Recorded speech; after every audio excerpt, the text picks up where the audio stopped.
Welcome back to the Winner's Circle. We are here with Prashant from WEX, and they're going to talk to us, or he's going to talk to us about how, as corporate citizens, we can get our money back for health expenses just a little bit faster than we used to. Prashant, welcome to the Winner's Circle, and congratulations on the big innovation award. Thank you very much, Russ. First of all, thank you for having me here, and really pleasure to be connecting with you and your listeners. Just to introduce myself, my name is Prashant Desale. I'm a Senior Vice President of Technology at WEX. Predominantly, I lead the Health and Benefits Engineering organization. Just for your listeners who may or may not know about WEX, let me set context. So WEX is a enterprise technology solutions company. We operate across multiple segments, and our mission at WEX is simple but powerful. We simplify the business of running a business. And we operate across multiple segments like fleet, mobility management, corporate payments, and health and benefits. And we try to simplify the workflows. We work behind the scenes so the enterprises can focus on what really matters to them.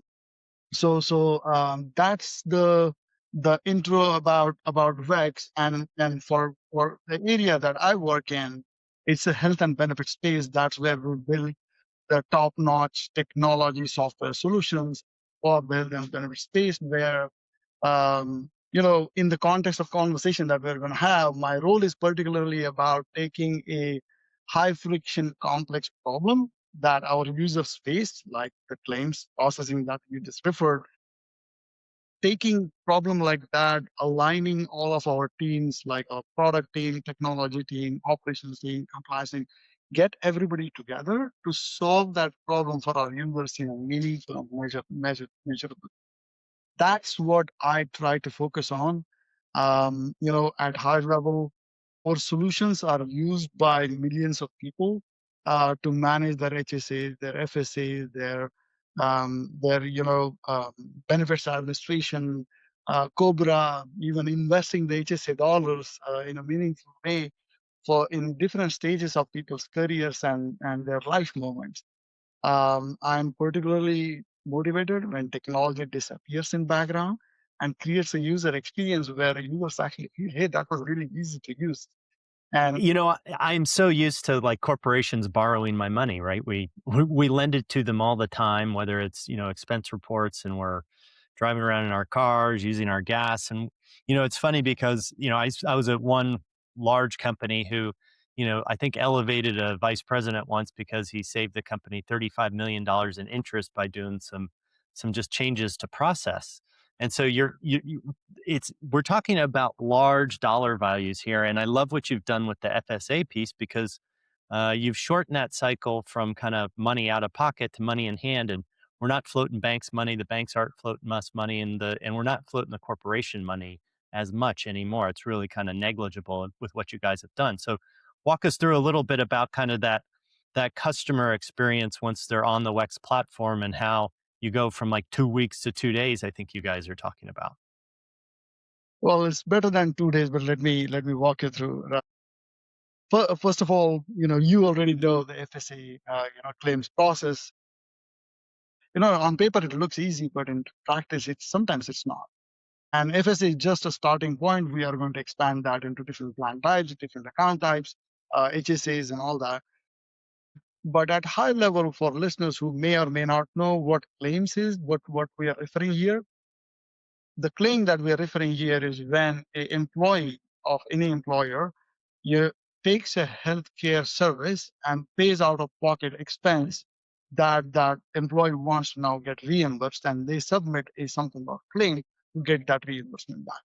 So that process, as I said, sounds simple on paper, but sometimes it's actually quite challenging and frustrating for the employees, because the process is where you go and submit the claim. While submitting the claim, you upload your pharmacy receipts, your medical receipts, and then the process is that once you submit the claim, it goes to a human review, meaning is somebody in HR administration or operations team is actually looking at that documentation. And if they are not satisfied with the documentation, they'll come back after days or weeks for you to provide more information. And then the process again repeats. So you see, right? It's a Yeah. very confusing process. It's very iterative, and every time you step into it, it seems to add a day or a week or something to it, just because it is complex and humans have queues and workflows happen, right? So it's you want to get it right the first time. That's the whole idea. Um, how did you technically make that shift? I mean, AI helps a lot, but how did you technically make that shift to days to weeks to I guess weeks to days to whatever you're going to tell us? Yeah, I mean, so because I'm sorry, the accuracy level has to be extraordinary, otherwise it doesn't work. absolutely. And what you hit the nail there. It's not about speed, it's about predictability in the system, meaning user that knowing upfront that what I'm expected to submit and validate that information in seconds right there before user actually submits the claim. That's first thing that we try to solve with AI. Second thing that we try to solve is actually making that adjudication decision. So just to bring a little bit at higher level, the way it works in the analogy that I can use is eyes, brain, and judgment. So we use AI technology, something called OCR, and OCR stands for optical character recognition. That is just to extract the text from the medical receipts that somebody is submitting along with the claim. When we extract that text, right there we validate it. We already have the accurate information right now. So user knows upfront if they have submitted the right information or not. Then the second is the brain, where we take that extracted information and to your point about, hey, it needs to be accurate, right? So there should be no hallucinations in the game. So what we do is we take that extracted text, we combine that with the image of the receipt, and we submit that to large language model to actually build the context around it, meaning what are the different line items on the receipt, what differentiating between what is medical expense versus what is non-medical expense. Because when you go to pharmacy, maybe buying candy and the prescription at the same time, same receipt, right? So it does that, and then we run some very advanced AI agents to do adjudication. They run in parallel paths to determine the eligibility against the IRS scores or eligibility against the FSA, HSA, what are items are eligible or no, the service stage, the amounts, all that. And then it comes to a decision.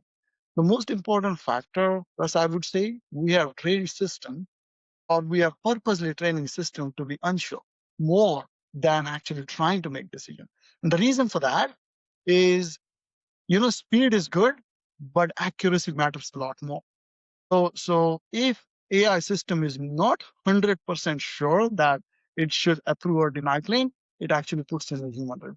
And that's a human-centered design that we focus more, because trust is a lot more important than speed in this space. Well, what you guys have done is really cool. It's going from kind of that, I guess, transactional model and really building something to solve a problem and solve that problem for a customer. What's astounding to me, I think I read in your nomination, is you guys built this tool, this entire end to end application in something like under a quarter, and that's crazy to me now in the AI world. I guess that's a little bit easier, but I'd like to hear a little bit about that. And how did you move, that quickly from kind of that idea into production? Give us a little sense of how that happened in under a quarter. Absolutely. I think it was discovery started a little bit before quarter. So end to end, I would say we had a team of around 8 team members that took it from literally starting with idea to production in around 6 to 6.5 months. And what ended up happening is we first spent a lot of time on discovery of the problem that we tried to solve.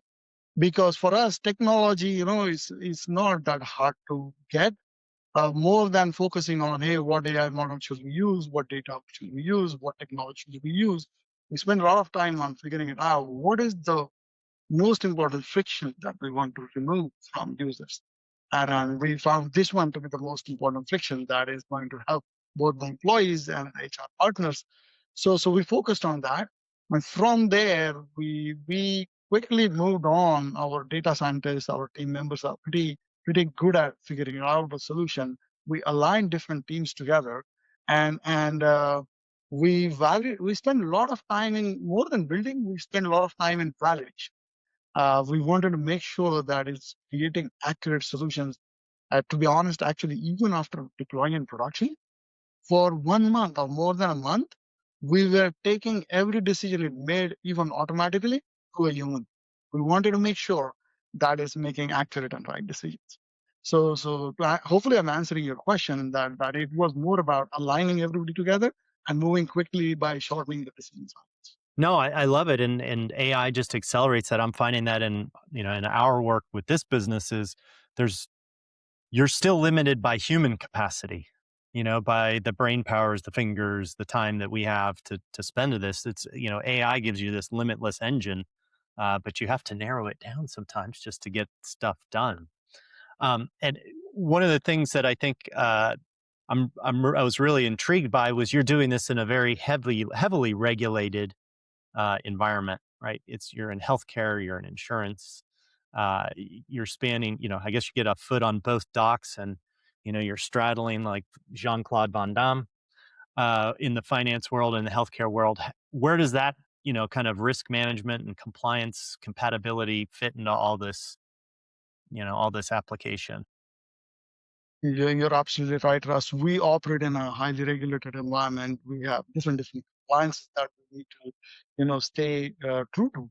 And HIPAA is one of them. But we operate in an environment where it's not just compliance; it's more about the user's trust on us that we are doing the right thing, and making sure that our HR partners, our other partners, our employees of the employers who are our customers trust us, and making sure that their data is protected at all costs. So to answer your question, we have a very mature governance framework in the organization, and that framework essentially tiers every AI system in 3 different tiers. Uh, the tiering is done based on the intent of the use, the complexity of the model, the data that is trying to use, also the management reliance on it. So there are different parameters that it uses to tier the AI systems. If any AI system is tiered severe risk, this is risk tiering, by the way. If it's a severe risk, then that's just not allowed. We just don't deploy that. We don't pursue the building of that or productionizing that. If it's a high risk, then generally we put really lot of guardrails around, documentation requirement, the independent review requirement, the very frequent assessment requirements from the independent parties, the model validation. Even before deployment, models goes through a thorough validation.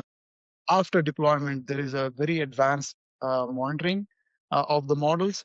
We also make sure models are designed and developed in such a way that there is a traceability, there is auditability.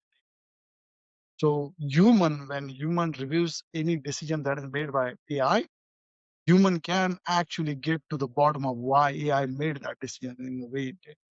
So, and that is to make sure that there is auditability, traceability, and everything. Same thing with data. We operate in a highly regulated environment, so we have to comply with very high data privacy and protection laws. So there is authorization, authentication, authorized access to specific data. So all in all, there is very mature framework around governance and data protection. Well, yeah, as a consumer, I'm certainly glad that those protections are in there, right? And you guys are following the compliance rules. Because I think what's interesting is, I guess as a citizen, I'm proud of that HIPAA regulation. As much as I don't like signing all those forms that we have to in doctors' offices, it seems to be doing its job fairly well, and it seems to be flexible enough to allow you guys to do things within the bounds of those broad kind of constructs to move in there. And when that legislation was written, they weren't thinking about AI. So it's really impressive that it's lasted this long and it's been nimble enough to kind of maneuver the new world that we have. um, what I'd like to hear from you is a little bit about these outcomes. I know we keep touching on it a little bit, but it was a 2-week process at least. I would say at least. I haven't submitted FSA in a long time, or a few years. It was longer than 2 weeks. Walk us through kind of what it looked like before and what your customers kind of typically see as outcomes. Absolutely. So in terms of outcomes, right, there are two major outcomes that I'll walk you through. First is for the employees. In the past, when employee was submitting a claim, it was days to weeks process. Employees did not know what to submit, and even if they submitted, there were counter questions and work process. So now, after we rolled out this, that days or weeks of wait has come down to seconds. So literally, experience now is very trustable and predictable for an user, because as a user now you submit the information. While submitting, AI tells you if you are submitting the right information or not. So there is upfront validation right there. And then second is, once you submit the claim, within 10 to 15 seconds you will have an answer whether your claim is approved or is declined. But there are also cases where if it's not approved or declined, if AI is not certain, then it puts in the human review for the queue.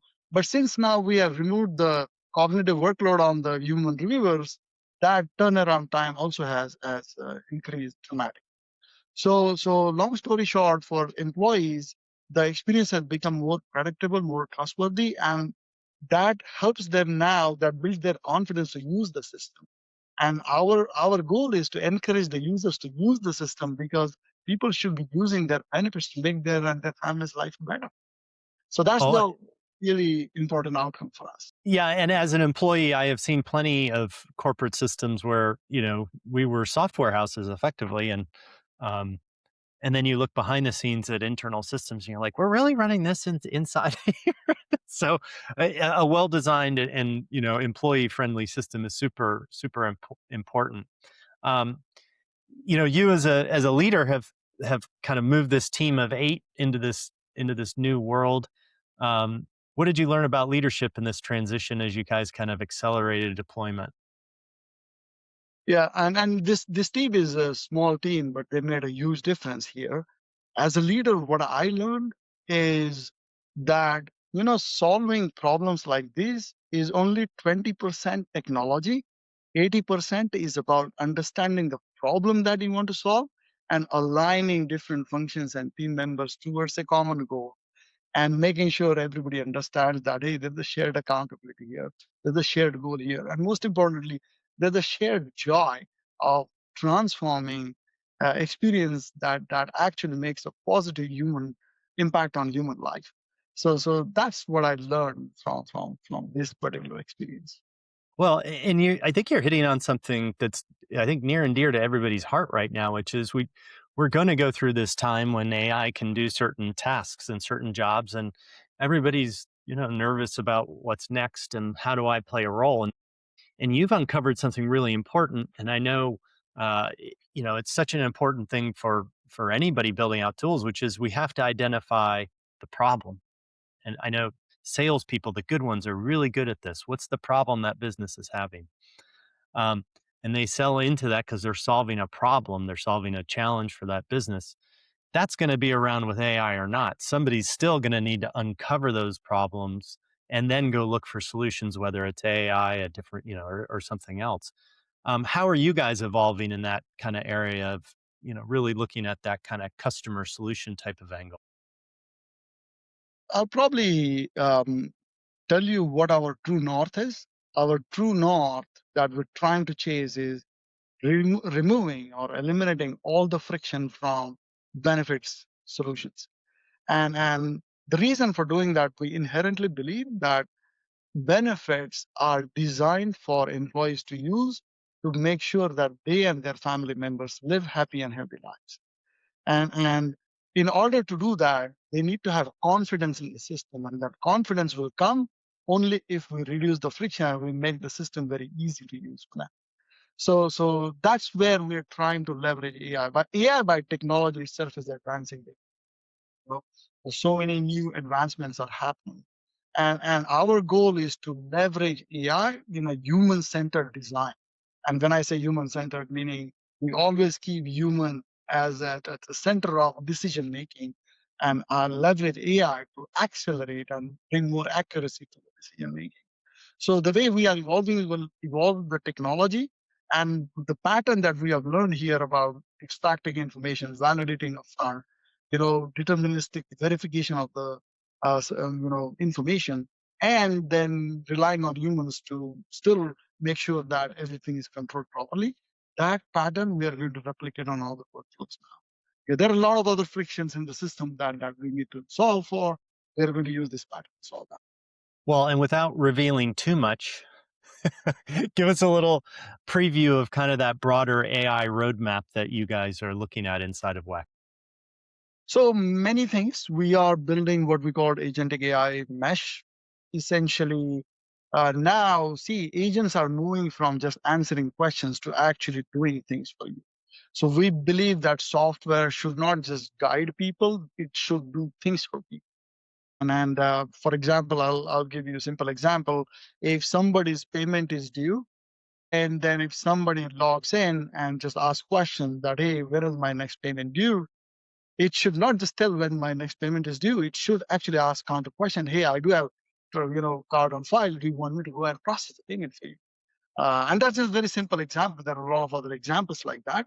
But idea is to take now AI from just answering the questions to actually doing the things and removing that cognitive workload from employees as well as HR administrators. Well, that's an interesting example you give, because I always gave that advice to, to employees, was if when somebody, emails you a question, you should, consider the question and why they're asking it, right? Because it's not a ping pong. Let's, let's read into it a little bit, get some context. And now AI is great at that, right? You know, context about an event, context about a receipt or an expense. And so you can ask the right questions. I'm glad you guys are getting there. That's really, really interesting. As a leader in this kind of space in AI and responsibility in this regulated industry, if you were kind of to give somebody some advice on how to accelerate kind of that rollout and get something moving this quickly, what would it be? Yeah, I would say, my advice, a lot of times I feel that a lot of AI projects are stuck in the pilot phase. That's because, you start with the question, how do I use AI? And I feel that that's a wrong question to start with. The better question to start with is, what is the topmost friction that my users have that I should be solving for? You start with that question, find the friction that is more meaningful to solve for your users and have positive human or positive impact on human life. And then what you do is you align your teams around that objective, that goal of solving that. And you make sure that trust, especially in regulated environment, but not beyond regulation, it's also important for building the trust with users, is that build the trust from get-go. Meaning trust in the system should be non-negotiable requirement. I think if you do those three things, things will fall in place, and you will use AI for really innovative solutions in your organization. That would be my recommendation. Well, that's great advice, Prashant. I really appreciate you taking the time to walk us through. I am so impressed that you're doing this. I love these niche applications that really go at the heart of really kind of pain in our existence a little bit, and you're making it a little bit better for everybody. So I appreciate that, and congratulations on all your success. Thank you so much, Russ, and thank you for having me.